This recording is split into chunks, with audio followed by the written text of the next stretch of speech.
कालच्या व्हिडिओमध्ये मी तुम्हाला सांगितलं 2 दिवसासाठी आम्हाला बाहेर जायचं, त्यासाठी जी काही छोटी मोठी पॅकिंग लागते ती रात्रीच पूर्ण करून ठेवली होती, म्हणजे सकाळी उठल्यावर ऐनवेळी पॅकिंगसाठी धावपळ व्हायला नको।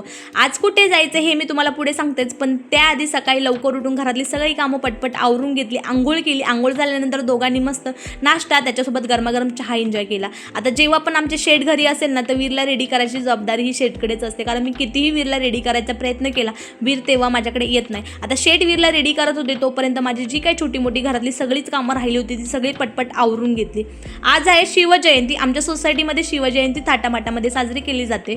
महाराजांच्या प्रतिमेचं पूजन झालं, त्यानंतर आम्ही दोघांनी महाराजांचं दर्शन घेतलं आणि आमच्या प्रवासाला सुरुवात केली। आता जेव्हा मी आधी सगळ्यांचे ब्लॉग आणि व्हिडिओ बघायचे ना, मी खरंच सांगते मला खूप इझी आणि खूप भारी वाटत होतं। इव्हन तो 5 मिनिटाचा 10 मिनिटाचा ब्लॉग जरी असेल असं वाटायचं किती इझी आहे हे, पण ही गोष्ट जेव्हा मी करायला घेतली ना तेव्हा मला कळालं की या गोष्टीमध्ये सुद्धा भरपूर स्ट्रगल आहे। सकाळपासून ती शूटिंग करणं, तो व्हिडिओ एडिटिंग करणं, बाळाला सांभाळणं, घरातली सगळीच कामं आवरल्यानंतर व्हॉइस ओव्हर करणं जेवढं सोपं वाटत होतं ना तेवढं सोपं नाही आहे। इव्हन तो 2 मिनिटाचा जरी आपला मिनी ब्लॉग असेल ना त्या ब्लॉगसाठी सुद्धा आपला पूर्ण दिवसभराचा वेळ गेलेला असो।